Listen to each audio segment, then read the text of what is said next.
So hello and welcome to this seminar.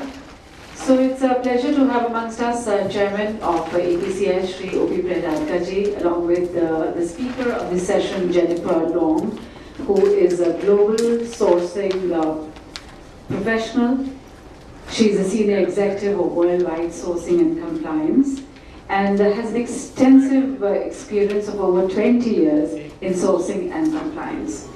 She's been identifying and leveraging brand opportunities, pioneering products, processes and programs, creating design and operational compliances, roadmaps, and driving tremendous growth in this sector, especially the home decor industry.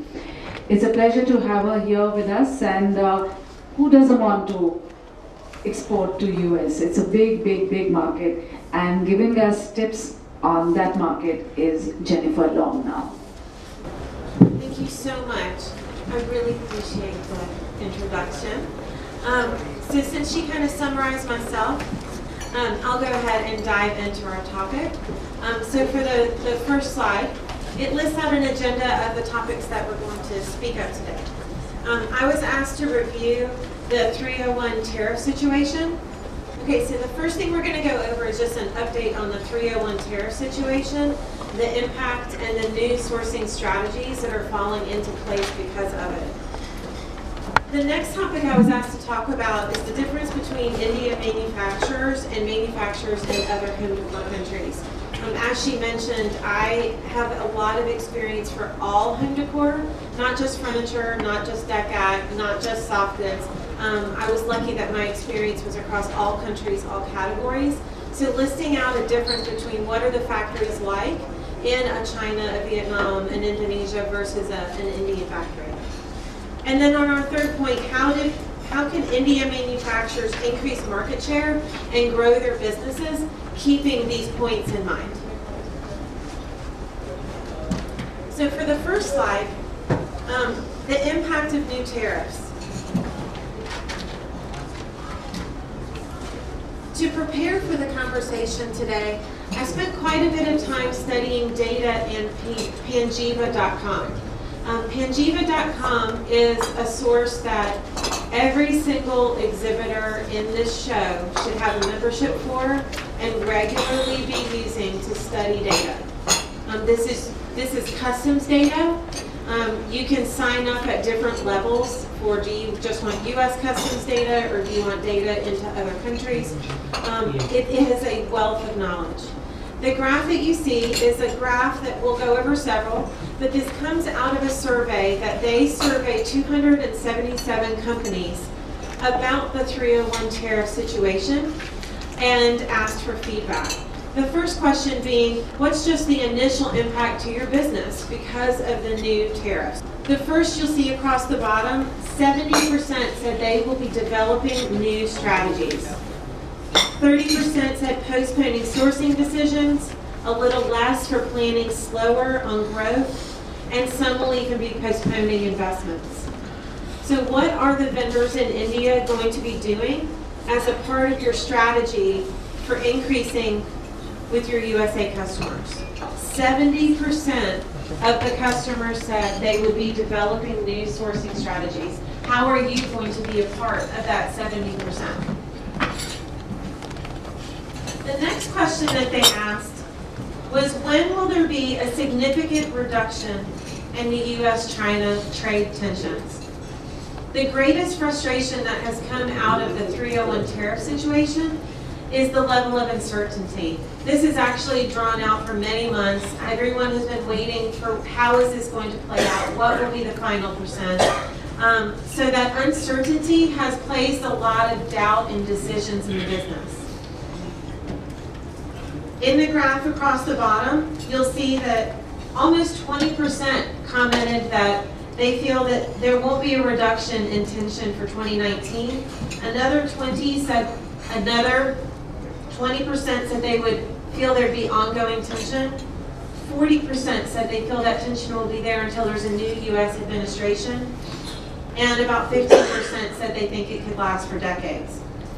U.S. and China are obviously in negotiations. I'm sure each of us are looking at the news for the daily update. However, President Trump did confirm there's a willingness to delay past that deadline of 3/2, and since it appears that an agreement will be approaching soon. Only 38% of U.S. retailers are expecting a significant of lessening tensions before 2020. This means the business landscape will be changing. How will India vendors take advantage of this situation to grow their business? You'll see, accept lower margins. About 55% said in the current situation they will have to take lower margins. That drops down if the tariff is going to increase past the 10%. So as an example, if it went to the 25%, less and less can your importer or your retailer take on the full strain of an increase of that to their margin and their bottom line. In part, but not in whole, they will accept this increase as a part of business, but they will also look for vendor price reductions as a part of partnership to manage 301 tariffs. Some will have price reductions for working with their vendors on exchange rates. Some will raise retail prices. 90%, the highest graph on this, 90% will source from new countries. And a very small percent will look to sourcing in their home country. So the obvious question arises, what is India's strategy for taking some of the 301 opportunity? It has more handwork and therefore less consistency. In other countries, they actively work for lower labor rates and greater consistency. But on the flip side of that, that really provides India with a strength and a handicraft look, and therefore a strength in antique finishes and antique look. In other countries, the strength tends to be of a more uniform product, which can lead to a weakness in antique products. Tend to see more tooling costs, and when there is a tooling cost, the tooling cost tends to be significantly higher than that which is quoted for India. But India has such a strength in multi-material. And in other countries, you tend to see just one material. And I want to talk about that point for just a moment a bit more that I was discussing just before coming in this room. If you tour a factory in another country, and let's use China as an example, if you have a wood manufacturer, they manufacture only wood. This is the typical situation. This is not every, but typical. If they decide to use metal as a part of their wood item, they subcon that component and they view it as a component part made in another facility. Whereas in India, when you say multi-material for India, it doesn't typically mean that it was a core component and a subcomponent. It means the vendor's working in multi-materials, typically in-house, and not just two materials. You'll often see 3, 4 materials on one piece.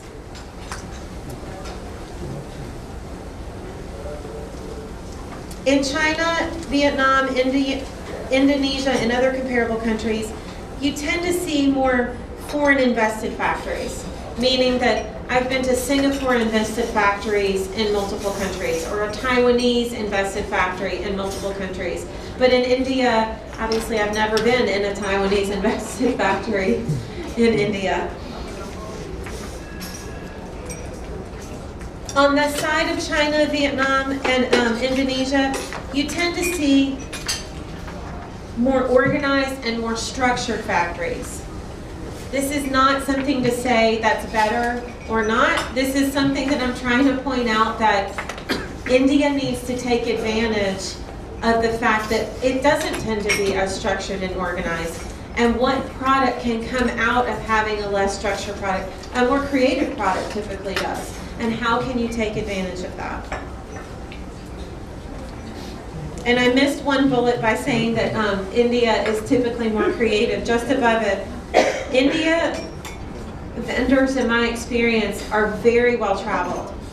India agents, India buying agents, and India manufacturers travel to visit their customers, travel to international shows, travel for inspiration for what is the new product development of the coming year, it's a really important point in that you could easily find they tend to be waiting for the product development to be sent to them. Whereas India is very strong at what is their next showroom and new product development presented to the customer going to be. In India, you tend to see longer inter-country transit times. Having a conversation about how long that a factory takes to get to port in India versus another country is a very different conversation. And the hurdles that can happen for the item to get to port tend to be more. So taking advantage of that opportunity in the time to come. In India, India is projected to be the most populous country by 2024. China has outright announced from the government that they are headed to population decline by 2030. That means that they are going to have a labor shortage in which they're already in a labor shortage. This means it's going to get worse. But for India, finding labor for your factories should not be as large of a hurdle. And how do you take advantage of that in your costs comparing for your customer? Increasing market share. Do you know the export data trends by country? Are you studying customs data? While some retailers do block their customs data, all of you really, truly should know your customers' data.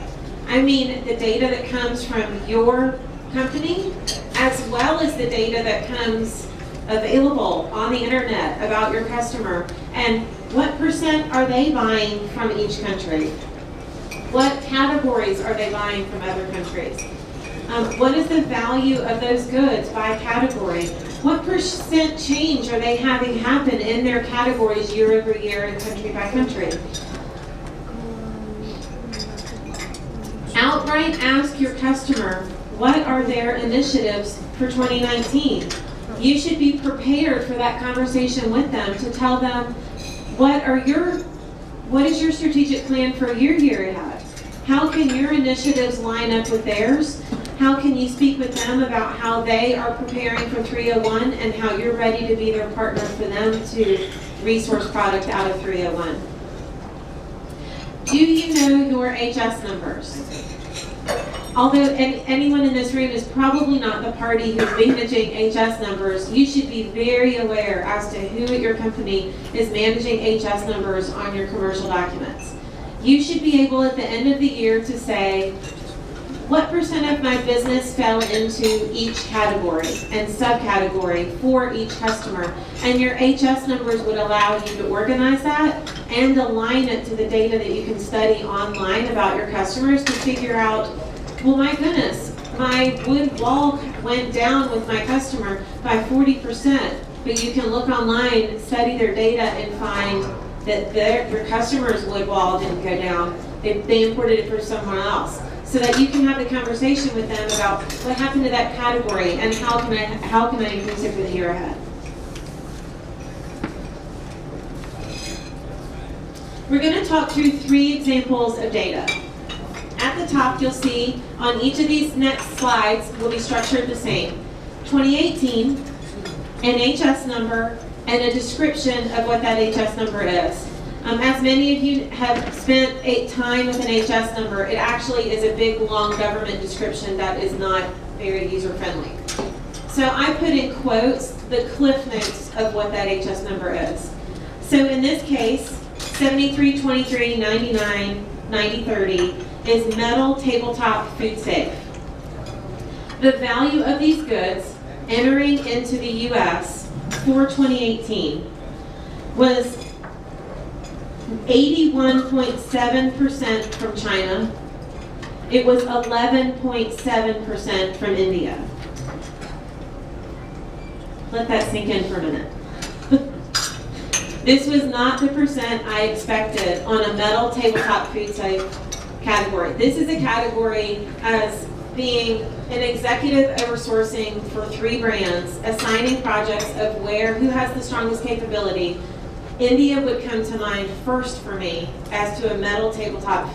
2018, this is the category that falls for framed mirrors, meaning this is not a frameless mirror. It could have a metal, a wood frame, a bone frame. It could have any type of frame. Value of goods entering the U.S., 77.3% was from China, 6.5% was from India.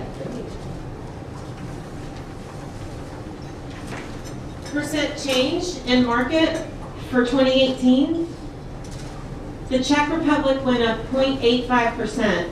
India fell 7.72%, about the same.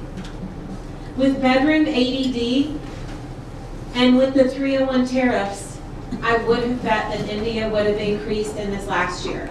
I can tell you that the brands that I came from, framed mirrors went up because of ADD and 301 out of India. But overall it did not.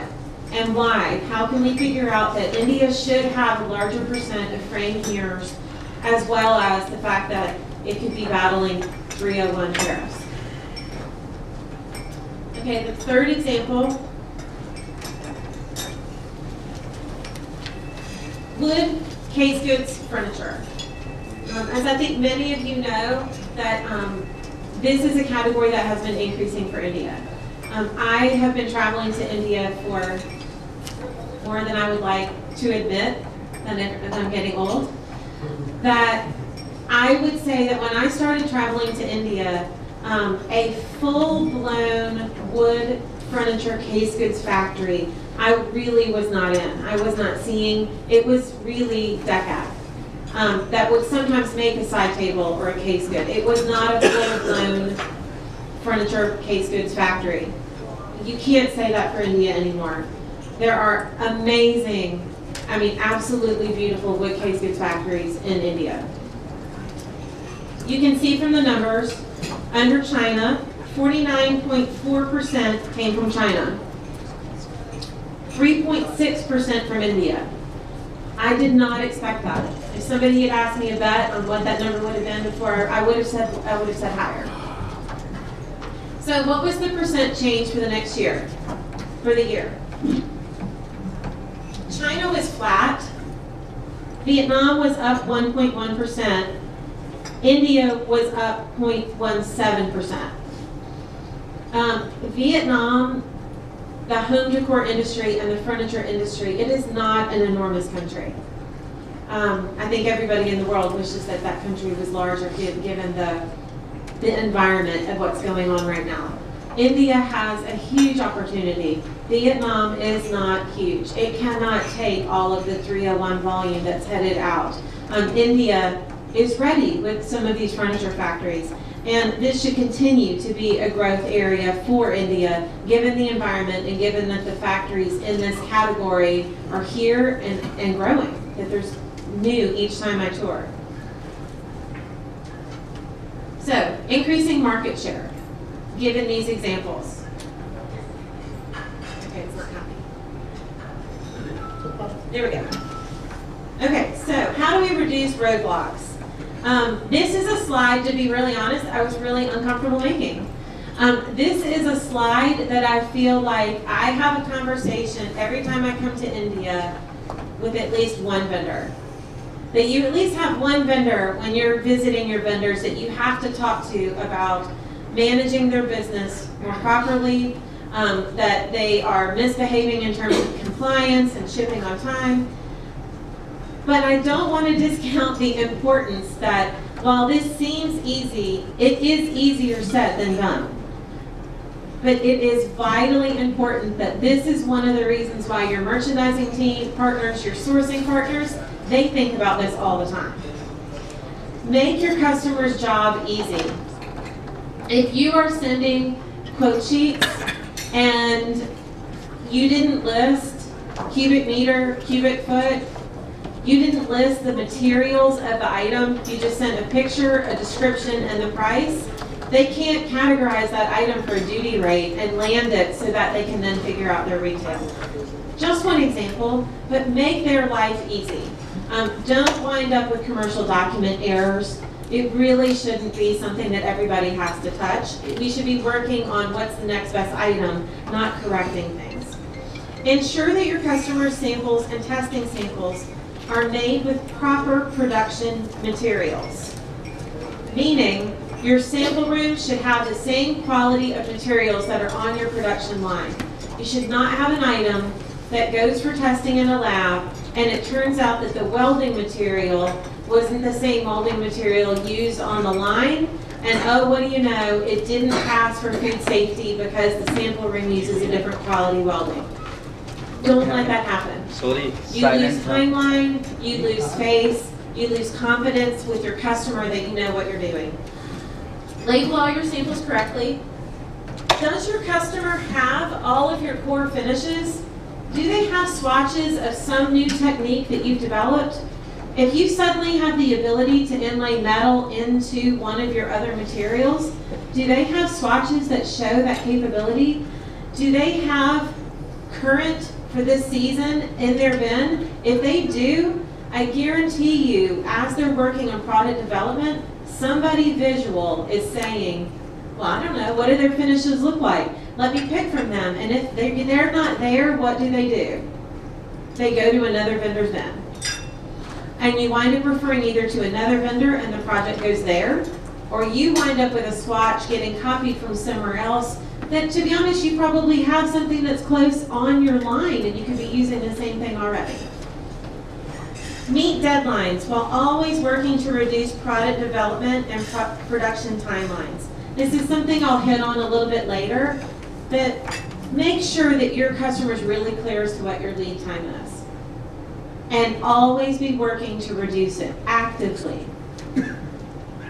Send weekly open PO reports with all details and without prompting. Explain while there's a delay. I can't tell you how I could hear my name outside my office the moment a report would come and it was something was shipping late with no explanation. Like, why do we have to ask why is that late? It was okay to send it to tell us you're late. We don't need to ask, that wastes a day. Tell us why you're late. And you know what? We all have to face the good, the bad, and the ugly. Don't not put it. You're going to have to say it later. And then explain how you've problem solved it and how it's not going to happen in the future. Then they don't have to ask any more questions. And then you'll be ready for the next time. Keep detailed records to ensure consistency in materials, finish, and packaging over time. If your customer isn't documenting and requiring you to document what was the approved packaging, then you should be doing that in-house yourself. If you have a retailer who doesn't maintain a material breakout form as a part of their approval process, you should have one for yourself. Make sure that you are going to be consistent and to what they approved every time. All of this, in the end, is working towards avoiding quality problems. Do anything that you can, because I mean, we said this as a mantra at the companies that I work for. You can work through anything. You can work through monster problems. Ongoing quality problems, I can tell you the brands that we were out, we would walk. If you have a quality problem with a partner and you problem solve it, they fix it, you move on. Mistakes happen. But if you have ongoing quality problems, it's going over a year. It happens the next year. It's just not going to keep, you're showing that you can't fix it. And so why should the customer stay? The next slide is only some examples to provoke some conversation around increasing market share. I wanted to give you two thoughts. One is an observation that I've seen overseas, and the other is to leave you with questions of how to analyze your business. Custom. This is something that I am seeing around the world. The number of manufacturers in China, Southeast Asia, and Europe offering custom orders in a short lead time, essentially drop ship from Asia. Meaning that you could have a naked framed mirror, meaning white goods frame. You could have white goods furniture, waiting, and then the customer's order comes in. You apply one of 8 finishes that they have offered online to their customers. You apply it, you ship it, and you ship it fast. I've been in a factory that ships custom orders in 7 days. Long, 3 weeks, because the customer is going to send that, your customer is going to send that ocean. So they're taking their 3 weeks, they're putting on their 5 to 6 week ocean time, and they're telling the customer, you can have a custom piece in 7 or 8 weeks. This has a huge advantage in reducing inventory expense for your customer and letting them offer a wider range of custom to their customer. It requires a major amount of organization and paperwork, production planning, and logistics. If you're not ready for that, do not dive into this. If you have a line or a spray booth or a customer that this would work well into, and you have someone in your office who could be a strength in organization and paperwork, retailers, or are they to importers? Are you marketing to a merchandising team or to a sourcing team? Let that sink in. Your marketing to a merchandising team versus a sourcing team is very different. If you are marketing to a sourcing team, that sourcing team is keeping things detailed and organized, records, and then they're passing it on they're adding those landed costs, and then they're passing it on to the merchants. If you're marketing only to a very creative, more a product design driven merchandising team, they may not want quotes across their inspirational marketing. They might want just inspirational things to have them think of new ideas.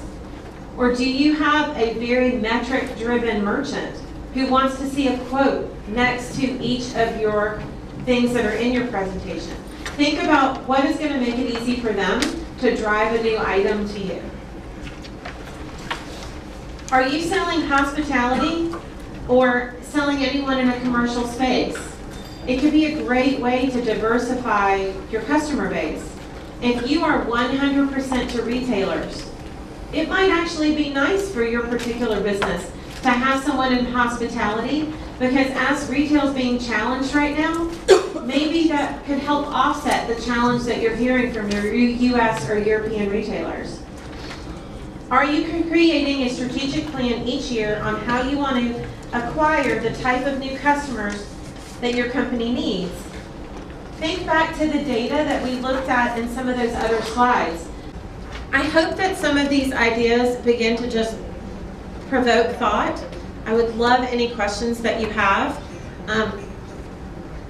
I will leave my business card here. Let me see. Yeah, I will leave my business card here. For anything that you have or any questions that you have. I really hope that everyone leaves here understanding that India has a tremendous opportunity with the timing and the environment going on right now. There is a market share waiting for you to be able to increase your factory's business. And your retailers, your importers, they're resourcing. They're actively resourcing right now. And what are you doing to get in front of them and be that partner so that you can wind up with a % of it? Any questions? What's the name of the website which you said we should be visiting? No, please use my panjiva.com. And be short in your questions. Yeah. Panjiva, so I'll spell it because it's a little bit of an odd word. PANJIVA.com. Now keep in mind there are some other examples. So before you run to sign up for Panjiva, Google Panjiva. Some of their competitors will come up. Study to see who works best for you. I've had great success with them, but keep in mind, I'm from the retail side. So if you find a competitor Panjiva that works better for you data-wise, most of those companies will give you a trial period. And they do the same thing that a lot of people do, where you can do monthly, or you can do something less expensive and sign up for a year, but the data is fantastic. They all have tutorials that you can sign up for. Any other questions? Yeah, thank you very much for wonderful insight. We as a buying agent also face a lot of problems, and some of you have pointed out. Very key important thing about USA. Many vendors do make the mistake in even giving us, and that's what even our merchant have to make sure that he's sending the offer. He's taking off the top, whether it's centimeter or inches. That's a huge difference. I'll give you one small example, and this example is ridiculous. But I want you to understand how simple it is. that at the company that I work for, that every time a price increase came from a factory, the sourcing team would put it into a format, add the landed cost, roll out the number, and give the full completed form over to the merchant for studying. And so the merchant needed to answer back with, this line's approved, this is not, and send a target. And to get the feedback for a price increase chart was extremely challenging.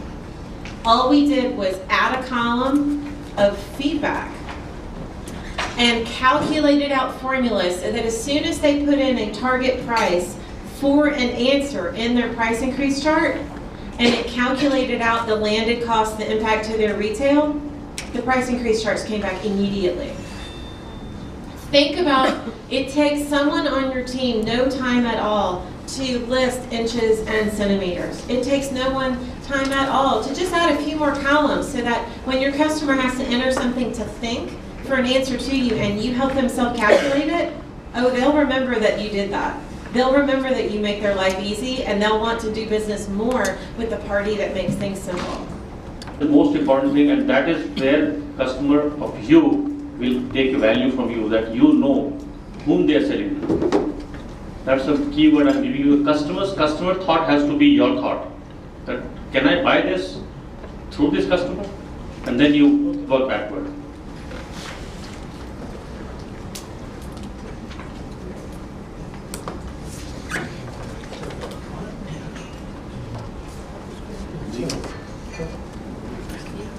Yeah, I want to introduce the. You're trying to argue that India has low labor cost, but I believe if we index labor cost on productivity, we are not really so low. My point wasn't that India's lower. My point is that in the time ahead, that China's labor costs will be rising proportionally more than what India will battle. And that I'm expecting for India freight rates to come down even more than China freight rates. Sometimes that forecast doesn't always fall into place somehow. But I wanted to point out that I think that in the end, there's a few parts of a landed cost that are going to be advantageous for India. Sure. That duty is going to be less, that I think the FOB price long-term on being able to keep labor should be less, and that freight rates are coming down. All the indicators for freight rates are showing that they're coming down. Any other questions? Yeah. Thank you, Jennifer. Well, friends, Jennifer is very experienced about India.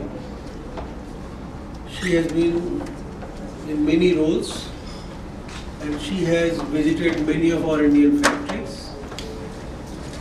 Our whole purpose of inviting her was that she is very familiar with our country. And we wanted to convey a message to all of you that because of the political happenings which is globally happening, whatever changes in China happening, we have an opportunity to increase our market share. So we wanted to explain to you that the canvas is very big and we all need to do interaction. On behalf of EPCH, I wanted to assure you that EPCH wants our exports to grow, to increase our market share, especially in the US, because a majority of our exports are still to the US. And the advices which can come from Ms. Jennifer will add more value, add more profitability to whatever efforts we put in. So based on that, I would request all of you who are present to try to have discussion within your company, within your families, in whatever you are doing, how to scale up production, how to reorganize our factories. Regarding other small things, I would request Jennifer to also explain a little bit more about her other experiences in the Indian factories. You have been traveling a lot. You can say something About about Indian factories, how to improve them. You have been to Jodhpur. I've been in a So lot you've been everywhere. of, I've been to everywhere. Maybe you can give some. I've been to everywhere. When I say that the factories in other countries tend to be more structured and more organized, and that often when a manufacturer in India is late, I have partners here who I've spent many times talking with them about how can they ship on time. And a lot of their own delay has to do with the factory layout. That they were in that perfect size factory when they started, but as they grew, the capacity became so large for the space. Somewhere in there, the flow of goods going through the factory is actually now a problem. And you can see that they've got a bottleneck here, and they don't have one here. And it's backing everything up. And does everybody know the book, The Goal? If there is anyone in this room who's not read the book, The Goal, run and buy that book and read it. It's written as fiction, but it's all about process management and the order, and it's written as fiction because it's the director of a factory, and his life is a bit unorganized, and he has a factory he has to save. And it is a really fast read, and it makes you think of, well, I do have my sanding right in front of my finishing, or I do have welding here, but then they have to take it across to here. What can you do to make things simpler and organized so that your staff touches it less, touch your items less times? Oh, if you just move this piece of equipment to beside this one, you'd actually save a step in a movement. I think that there'd be a lot of ways where the factories could be more efficient if they spend a little time thinking about how could things be organized so that you touch it less and it's more efficient and it can get out the door more on time, and you'd have less labor costs in it in the process. But that book is a good example of what I feel like I've observed that could help. The goal. The Goal. Another question. You have been to Jodhpur several times. In Jodhpur, there are, I would say, 3 levels of factories. Region to get very strong oak product in furniture is China. And finding where to move that to, I would agree that a species would absolutely help. All of you know that mango has its challenges, and that when you come to oak, you don't have to battle that challenge and feedback from a merchant saying, can you remove that yellow stripe? Yeah, no, I can't remove that yellow stripe. So that you have to switch to another species. Veneering, that actually fully wood banded veneer is another way, where a lot of times here you'll see full solid wood. And I'm not saying that one is stronger than another. I'm saying that if you had both constructions available, it really does give you a wider range of projects to be sent to you.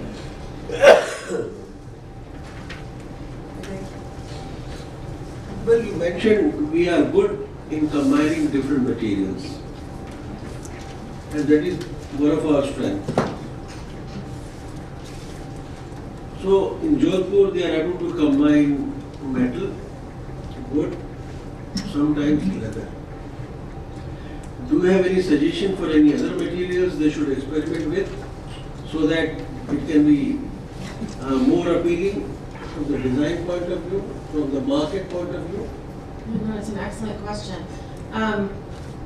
The requests that I received for more material in the last 2 years have been less on wanting more material to the core item and more requests driven for the hardware on the item.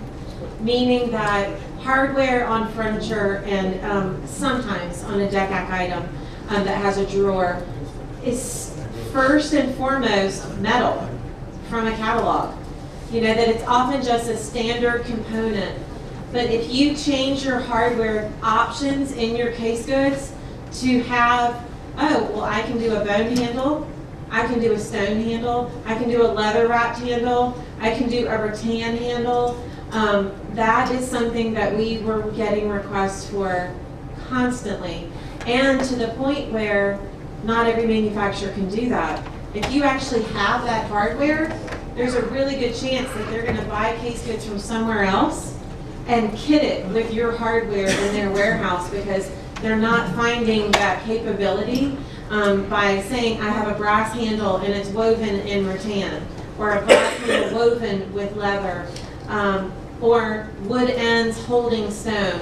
They want to vary up the standard hardware. People are trying to find ways to make their product proprietary. They're trying to find ways to make their product really strong and unique and different, and hardware is one of the ways to do it.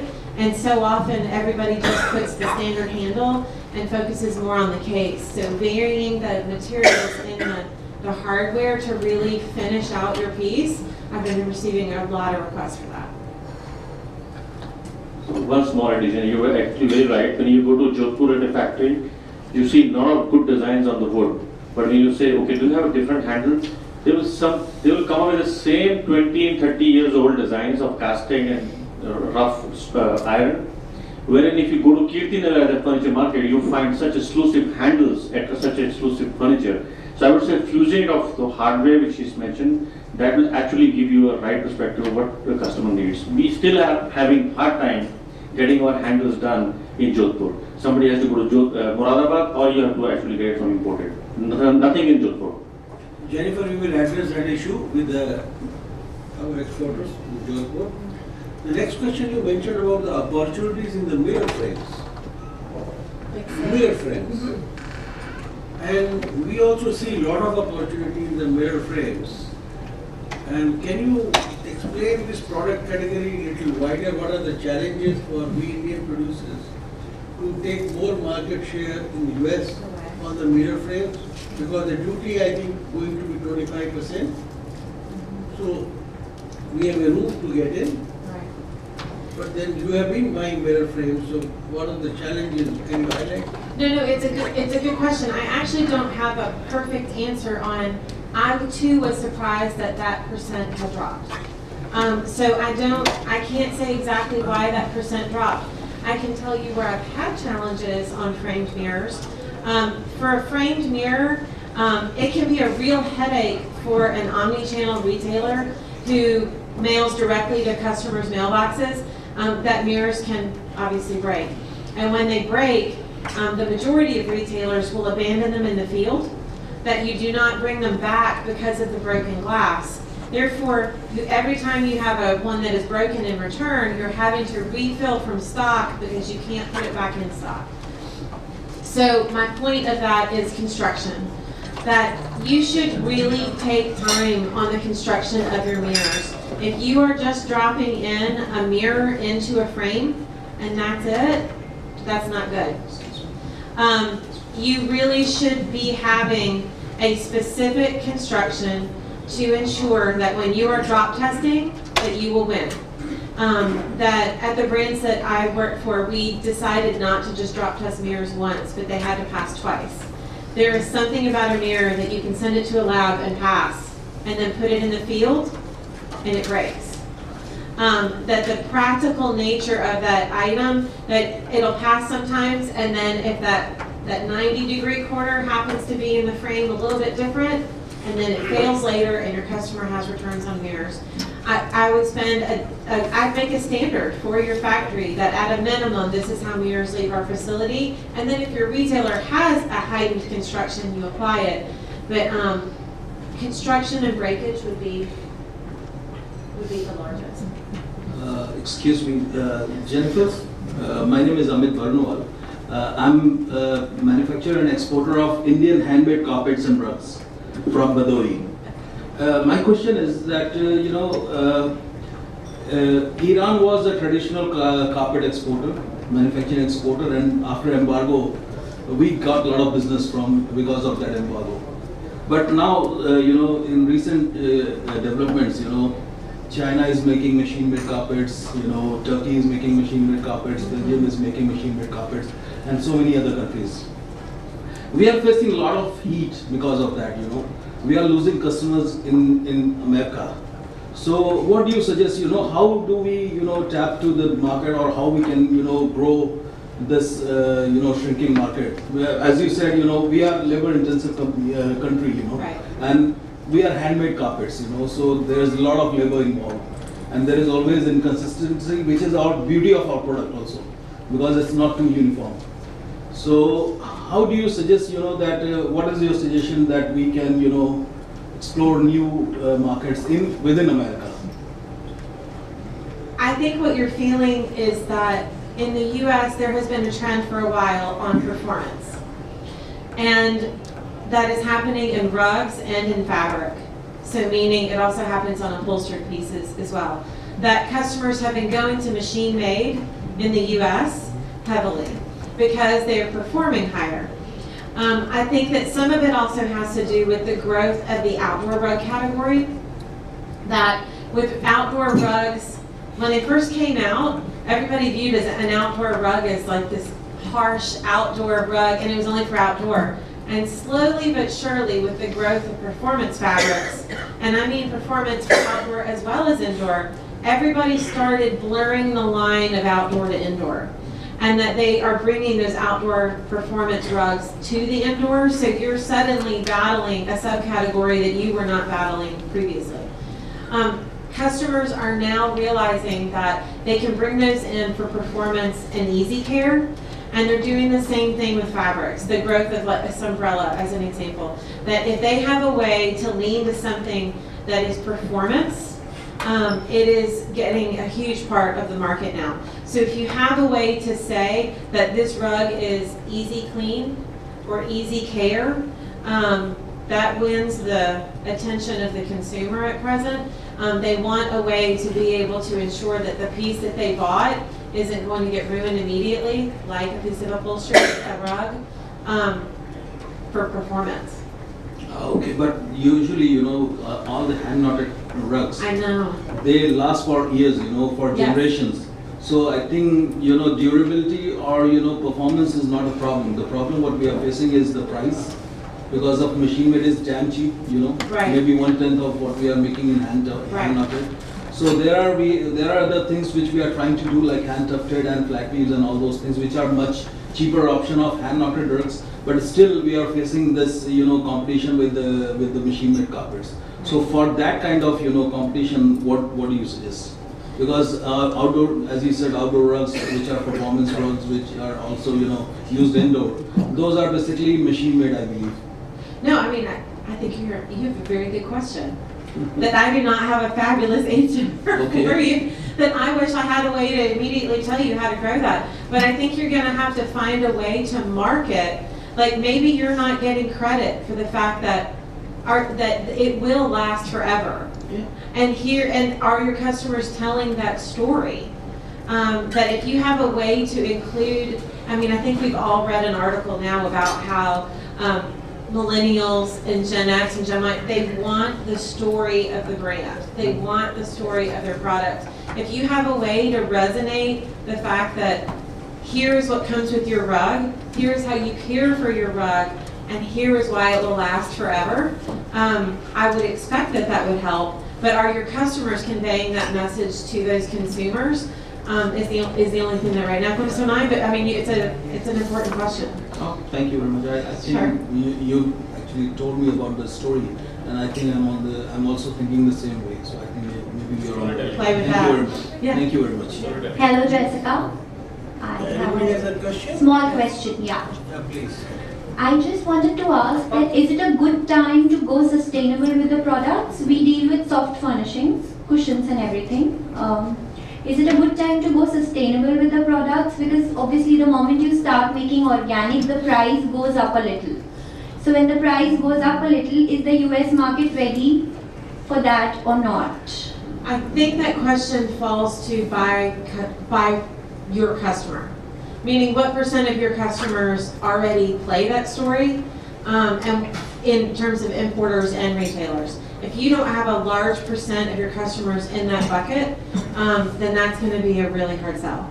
Because right now I can tell you that the key word in the United States is margin. Every large retailer, every large importer has a strategic plan. My group is public. The pressure on margin is huge. So that I would say it'd be, if your customers are not heavily sustainability focused, that would be a tough sell in a year where they're going to be, and you saw on the graph, delaying expenses because they know they're going to have to eat margin on the bottom line to offset this duty is huge. But you might, on the flip side, you might actually have an advantage in that they don't have the duty.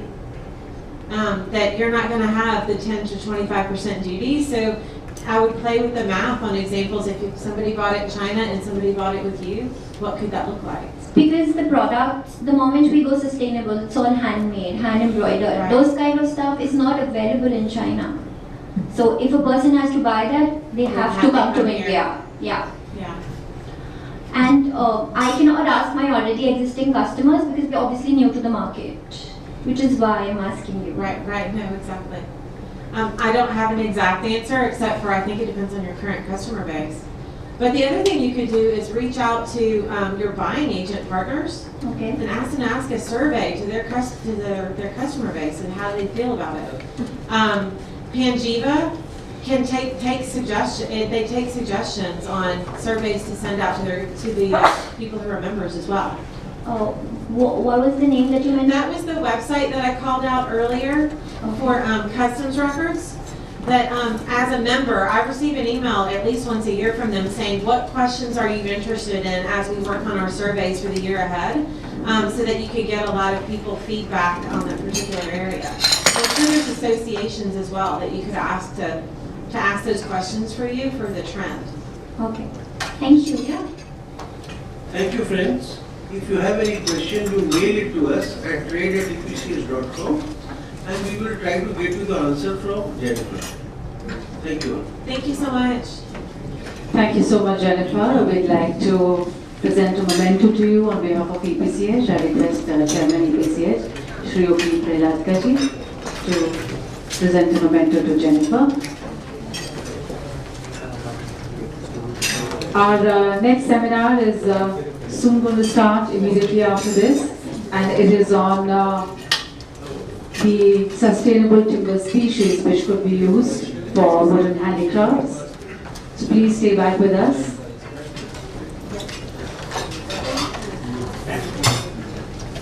Mr. Ravi K. Parsi, Vice Chairman of EPCH, also joining in giving the memento to Jennifer.